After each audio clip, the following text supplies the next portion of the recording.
Hello, everyone, and welcome to another X's and Dogs podcast. Today, we are in the middle of wildcard weekend at the time of recording this, but we're going to be talking pretty much exclusively Browns head coaching candidates today.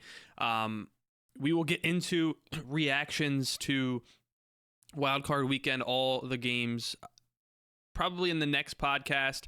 I thought today was a great time to go over kind of where we are in the head coaching search for the Cleveland Browns, because I think we have a pretty clear idea of the guys that the Browns are interested in, not interested in, the guys who they've brought in for interviews, the guys who have accepted those interviews, etc.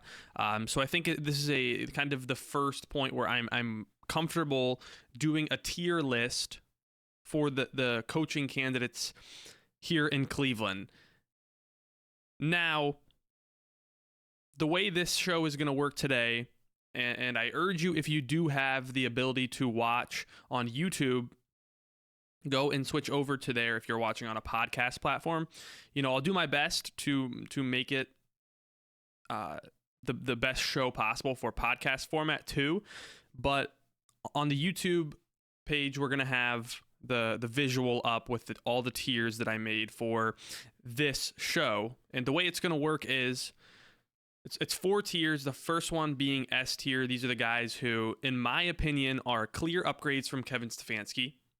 And I think a lot of you will agree with that. The second tier is the like it tier. These are the guys who I think can be upgrades and should be upgrades from Kevin Stefanski, although not clear cut. Then there's the meh tier, which these are the guys who I think would be probably on even playing field with Kevin, or maybe even a slight downgrade from Kevin Stefanski. And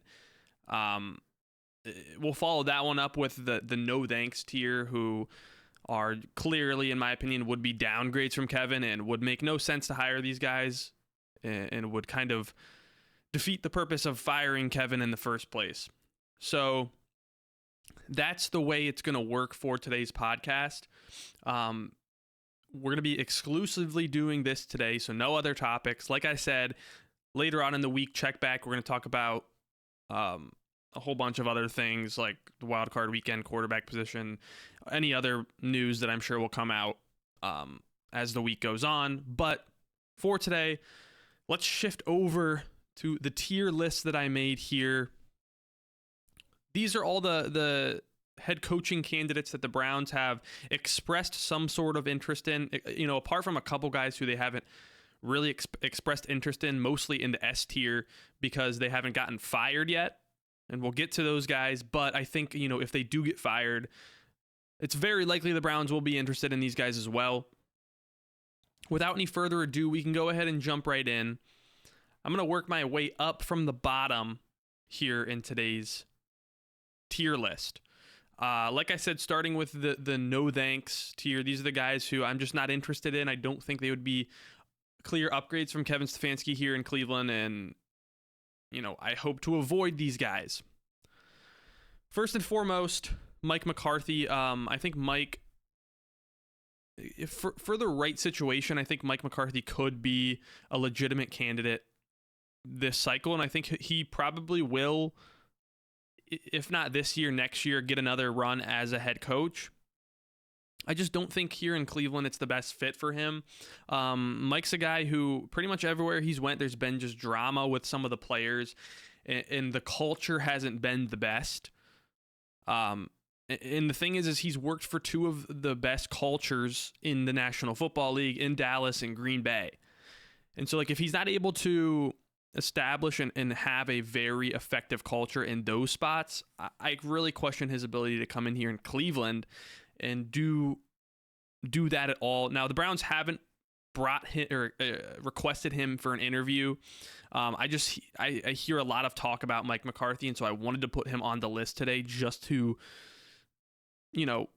state that I am not interested in him, and I don't think he'll even be a real candidate for the Browns. I don't think he would come here, and I don't think Haslam would bring him in, just because I think there would be some butting of heads going on there. But anyway, yeah, not interested in Mike McCarthy. Next, Tommy Rees. the thing with Tommy is, I think he can be a good offensive coordinator, but I think that's the next step in his career, and it's pretty evident. I get it. He was the offensive coordinator for the Browns this past season. The offense was really bad. Eventually, he did call plays for the last few games, but I think the next step in his career is calling plays for the whole season for a team, having a good offense, because, it doesn't really make a lot of sense to me for Tommy being the offensive coordinator of the Browns to be promoted to the head coach whenever, he ran this offense and was a backup to the head coach who was calling plays kind of in line there. And the offense was just not successful at all. So, to me, it doesn't make a lot of sense to promote the guy. And I'm going to say the same thing with Jim Schwartz. If you promote one of those two guys who were in the Browns organization last year as coordinators, I think you're just you're not really fixing the culture issue that's going on here in Cleveland. And that's why for both of them, I'm kind of out on them. But for me, Tommy Rees, it would be definitely the worser of the two options there. I think Tommy can be a good coach, like I said, in the future. I just think he needs to go through a few more years of gaining experience, kind of gaining some confidence and being able to command an NFL room. I think maybe one day he'll get there, but I don't believe that day is today. Lastly, for the no thanks category, we have Todd Monken. I just think Todd Monken's an offensive coordinator. I think as an offensive coordinator, he's pretty good. I think we saw that in Baltimore. I talked about it on my last podcast. I feel like there's a little bit of a stain with Todd Monken in my mind after the 2019 season. I think anyone in that coaching staff with Freddie Kitchens, I feel like they kind of left with a stain, especially here in Cleveland. And so it's kind of hard to forget about that. I know he went to Baltimore and a few other places and had some success, but that was with a very good, obviously, franchise quarterback in Lamar Jackson. We don't have that here.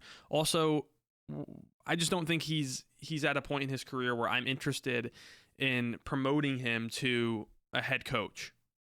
I think he is just an offensive coordinator, and I think that would, honestly, Todd Monken's probably my least favorite candidate that the Browns have expressed interest in.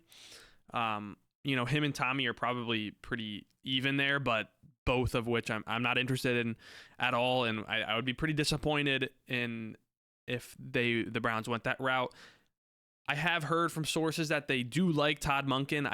Hopefully it's not in the role of a head coach. Hopefully it's more of like an offensive coordinator. But I've heard that the Browns do really like Todd, and they potentially want him to be involved next year somehow. So we'll see how that goes. I don't like him as a head coach, and that wraps up the no thanks category. So that's kind of the bottom tier there. Moving up to the meh category. Like I said earlier, these are the guys who, to me, wouldn't be clear upgrades from Kevin Stefanski, but also not clear downgrades. So they're kind of on level playing field with Kevin.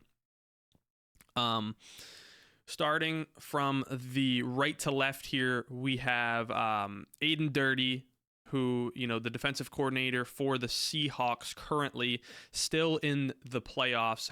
I don't think we've had him in for the interview yet, but we did request the interview from him.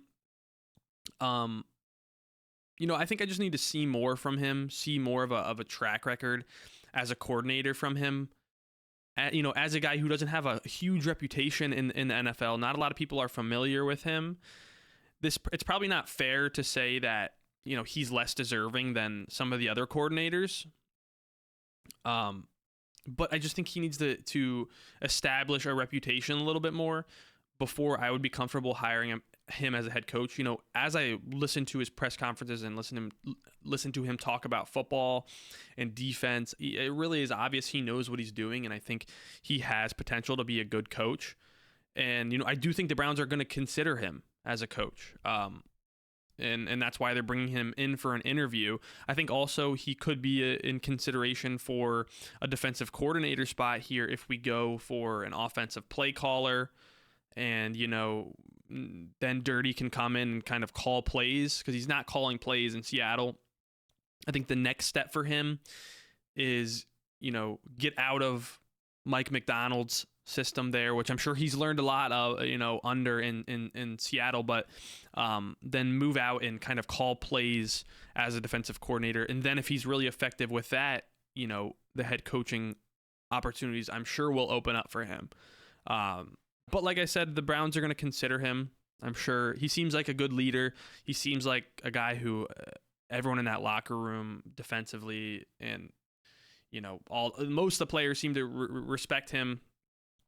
Primarily we hear from the defensive players there in Seattle who because that's just the side of the ball he works with, but he definitely commands respect, seems like a great leader. So that's Aden Durde. Next up we have Jim Schwartz. Like I said, similar to Tommy, I just think that the best thing for the Browns is to get a guy who's not currently in the organization.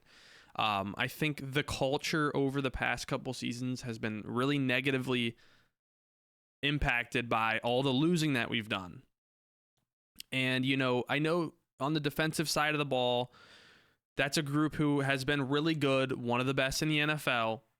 And so, you can't easily say that the culture there is impacted by the losing, because they still are playing really good football.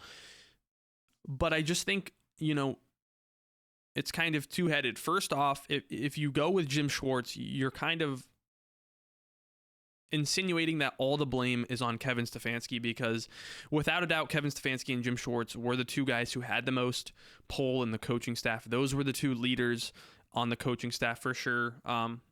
And I think, if you do go with Jim, you're pretty much saying that all of the blame is on the feet of Kevin Stefanski, and I am not someone who finds that to be a legitimate path to go down. I think both of those two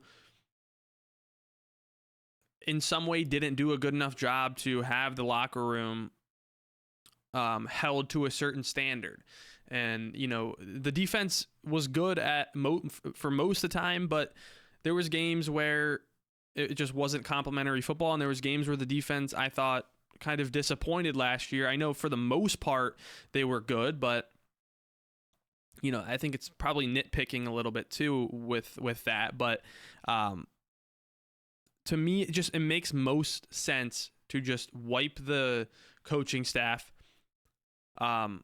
It doesn't necessarily have to be a full wipe. Like, we can keep Jim Schwartz as the defensive coordinator if we do get an offensive guy in.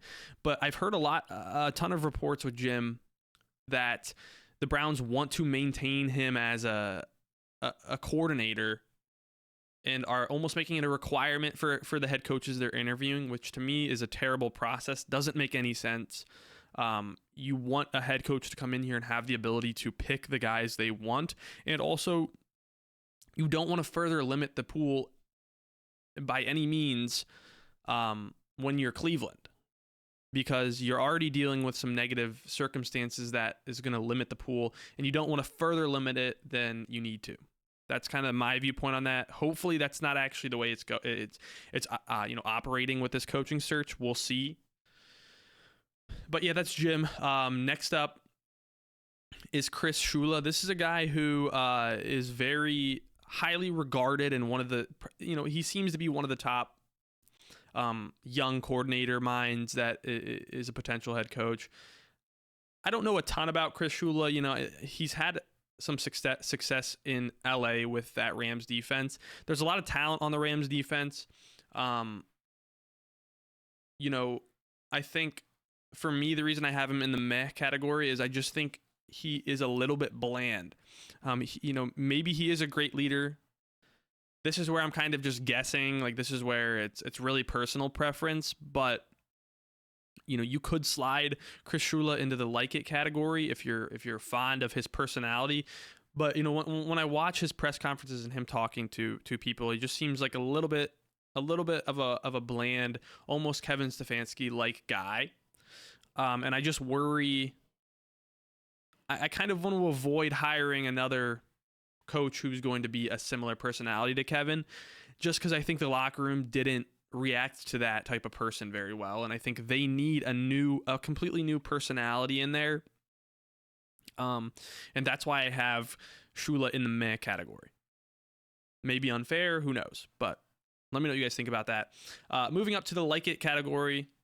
These are going to be guys who probably are better than Kevin Stefanski, probably will be upgrades in my mind. So really we have 3 coordinators here and then 2 established coaches in the league. So we're going to start with Robert Saleh. Robert Saleh is, obviously had the stint with the Jets. Didn't have a ton of success there, but now has went to the 49ers and kind of rejuvenated that defense there and has them playing very well in San Francisco. I think Robert is a guy who everywhere he's went, the players have respected him, liked him, wanted him to stay. Even once he got fired in New York, there were players who were very upset by that. And I think he was kind of handicapped in New York with just never had a good quarterback. Aaron Rodgers got hurt and was not playing at the level he is in Pittsburgh now. And I just think, Robert was kind of dealing with an underperforming roster. I'm sure he has some blame there too. But I think he is just a leader of men. It appears he seems to get, at least defensively, get guys to play up to their potential. And that's kind of what we're looking for here in Cleveland. I think personality-wise, he's a good fit. He's very different from Kevin. He'll come in, be a better leader, go out there, talk to the media, be honest with the media, answer questions, tell it like it is. Like, that's kind of the type of thing we're looking for, I think. And hopefully Andrew Berry agrees with that. Hopefully Jimmy Haslam agrees with that. But I do think Robert Saleh is a good option. We haven't requested an interview from him yet. I'm not sure he'll consider Cleveland because he probably knows this is his last chance to really be a head coach, and I'm not sure he wants to put all of his eggs in the Cleveland basket. I wouldn't blame him if he doesn't. So we'll see if there's even a chance of getting him. That's kind of a common occurrence with a lot of the guys as we move up the tier list here. But we'll get to that. Next up, Mike McDaniel. I think Mike McDaniel, the reason I have him in the like it category is under the caveat that we do keep Jim Schwartz defensively as the coordinator. I think the best combination, the best outcome to me is that, assuming we do want to keep Jim Schwartz, is that we hire Mike McDaniel, because at that point you can kind of just make Mike McDaniel the offensive coordinator, but under the name of the head coach.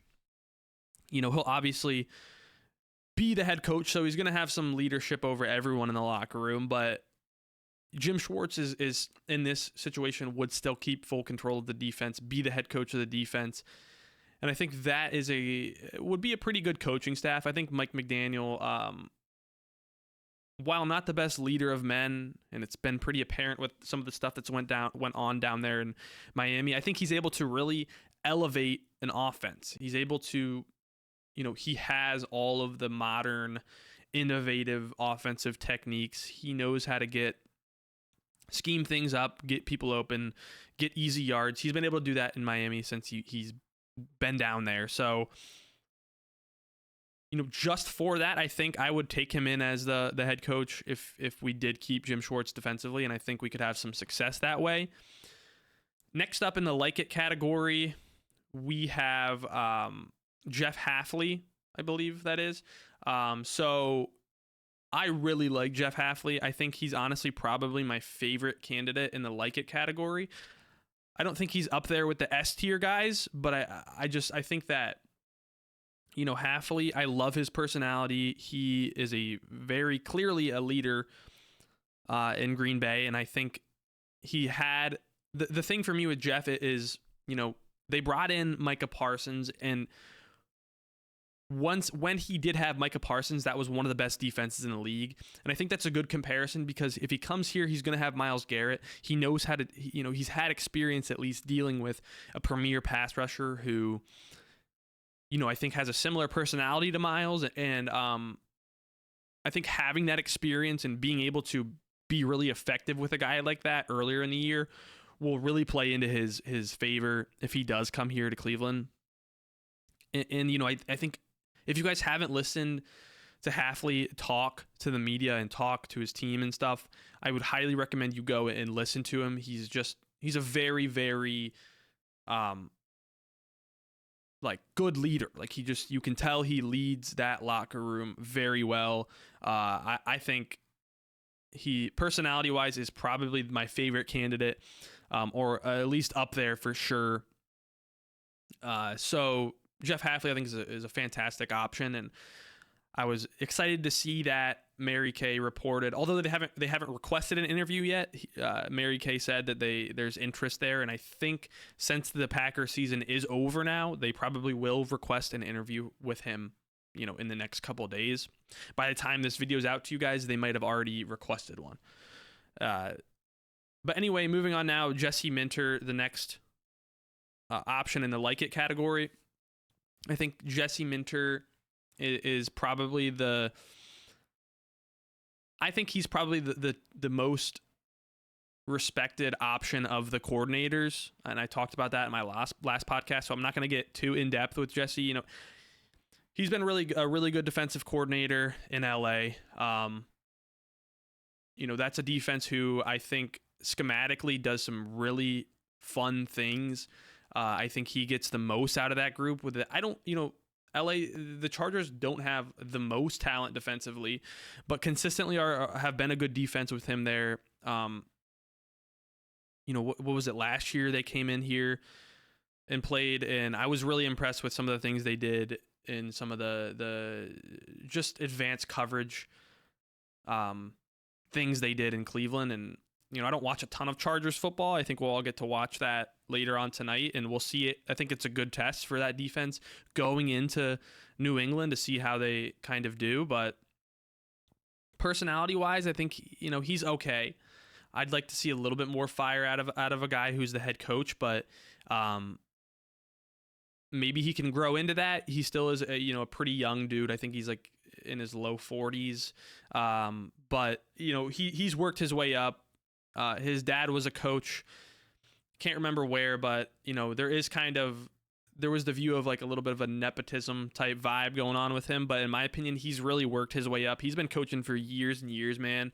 And I think he's just been a winner everywhere he's went.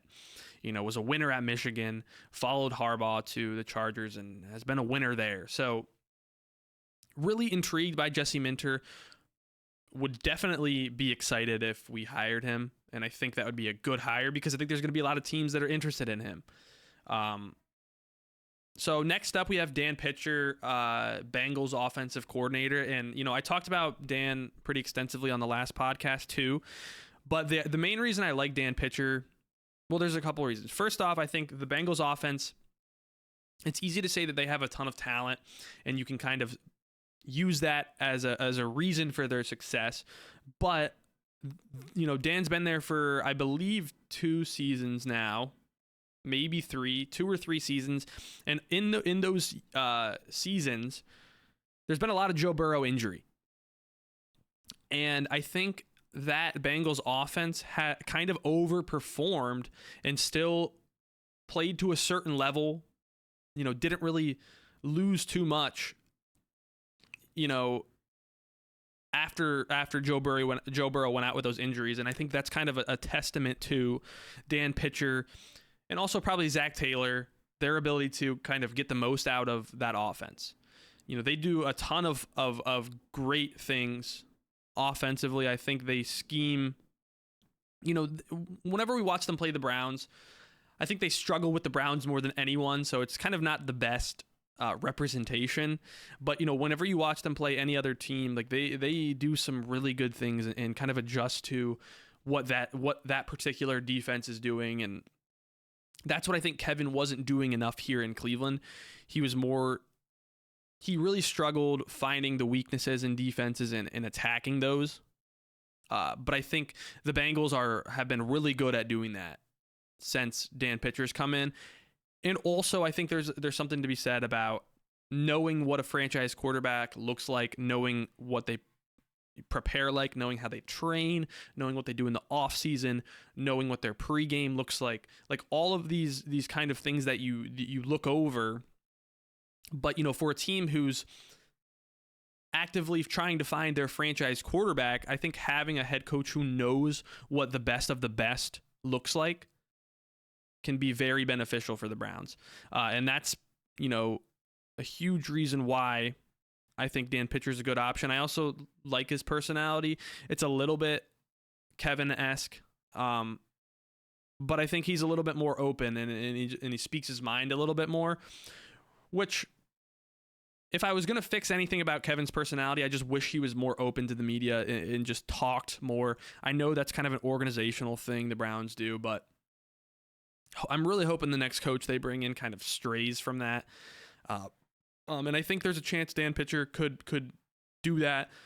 So personality is not really the leading positive for me about Dan, but I definitely would urge you guys to go do some research into what he's done for that Bengals offense, and because he has a ton of respect there, and Joe Burrow loves him.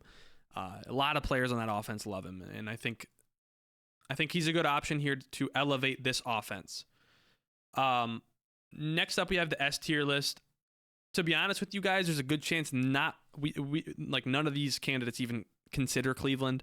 These are the guys who, a couple of them haven't even lost their job yet at the time of recording this video. I think there's a good chance they do lose their job, but we'll see.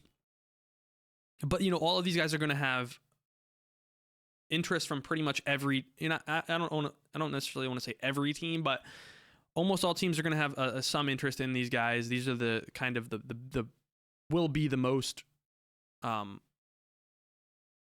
the most achievements at the NFL level candidates. And let's just go right from left here. Let's start with Brian Flores. Brian Flores obviously was down in Miami, had problems with Tua, said that he didn't want Tua to be the quarterback. I think that kind of ultimately led to his demise down there and his firing. Then, he kind of reestablished himself in Pittsburgh and now Minnesota. I went out and listened to, I believe it was Aditi who kind of talked about how Brian learned how to, lead a quarterback, be kind of somebody who the quarterback can lean on. He did that in Minnesota, learning from kind of the coaching staff there, then also learned how to be a better leader of men in Pittsburgh with Mike Tomlin and how to relate to all the players, talk to all the players. I thought that all just sounded very intriguing to me. It seems like he's really put the time in to become a better coach than he was in Miami. And I think defensively, the things he can do for a team are, super impressive. We've seen that this year in Minnesota, and Minnesota has some talent defensively, but I think they are overperforming whenever you just look at a pure talent standpoint, being one of the best defenses in the league. And just go watch their last month of football defensively there in Minnesota and tell me that you're not interested in that. You can say that Miles doesn't fit schematically as well in Flores' system, and I understand that, but I just think, we're comparing it to Joe Woods whenever we kind of look at the similarities between Joe Woods and Flores' systems. And I just think that the thing to keep in mind there is that Joe Woods was not a good football coach. Brian Flores is. So I don't really find the comparison there to make a lot of sense. I think Brian Flores can absolutely get the most out of Myles Garrett and this defense because he knows what he's doing. And I really think he's a great leader. I think he is, him and Tomlin are probably the two best leader of men.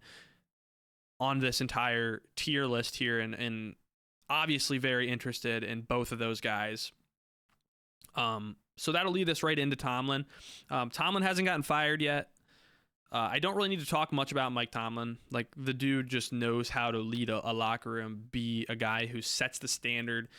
He's one of those coaches where, like, if people are scared to not perform up to their standard because that's just the culture he sets.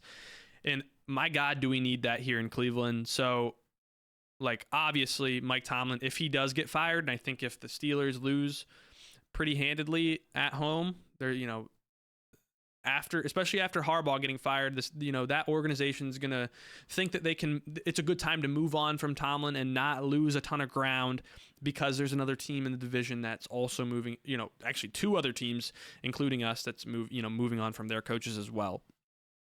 So keep an eye on that. We'll have more information on that probably Tuesday. If they do win, I think, if they go on a little bit of a run here, he'll probably keep his job. But it's not going to take much for him to lose his position there in Pittsburgh. Matt LaFleur similarly hasn't gotten fired yet. They did just lose to the Bears this weekend, and I think kind of, there in Green Bay, there's going to be a lot of question marks with Matt because, I thought Love played fantastic. I thought the team kind of did everything it could to win that game. Defensively, they weren't fantastic, but I just thought there was some questionable play calling, some questionable decisions the Packers made. It just seemed a little bit lackadaisical there in the middle part of that football game where they could have really ran away with it. And I think kind of some of the blame there is going to go to Matt LaFleur. I'm not sure he's going to get fired. I think there's a good chance he does keep his job, because he is very respected, and obviously I think around the league, teams understand he's a good coach, but the Packers have it's been year after year after year of not being able to get over the hump there. Now, let me say this.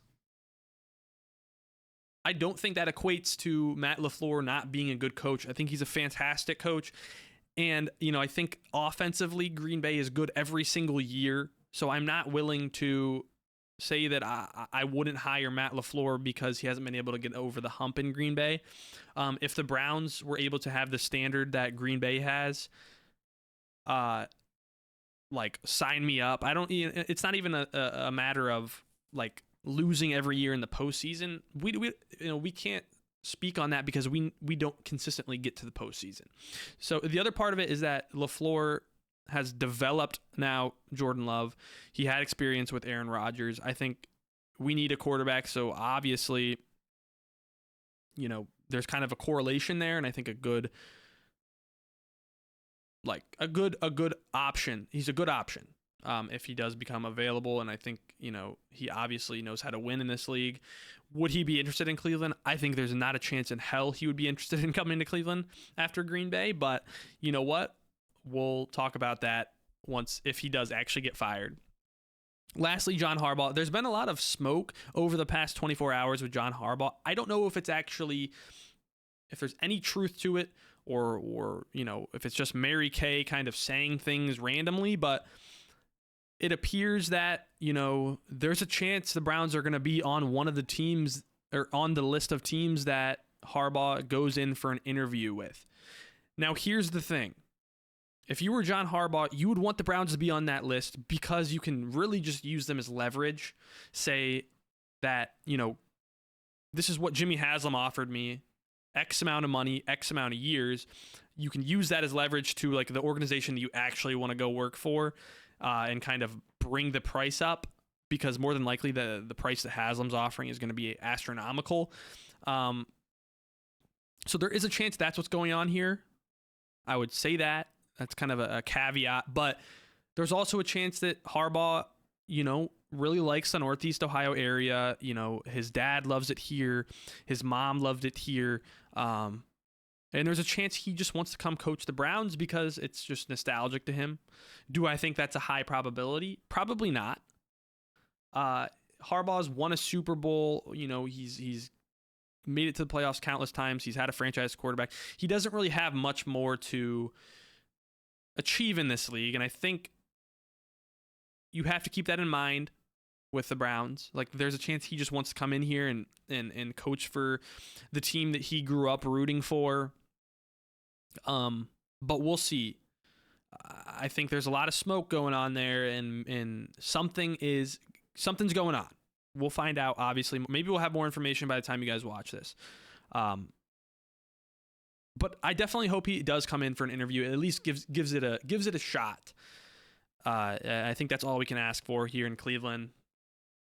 Anyway, that wraps up the tier list in today's podcast. Like I said, in the next podcast, we'll talk about Wild Card Weekend more extensively. I knew this was going to be a long one, so I figured it was going to be the entire show today. But hopefully you guys enjoyed the weekend. Hopefully you guys are kicking off your work week here well. I will talk to you all very soon. Let me know what you guys think of these coaches. Let me know how your tiers would go if you disagree with anything. I will talk to you all very soon. Like I said, bye-bye.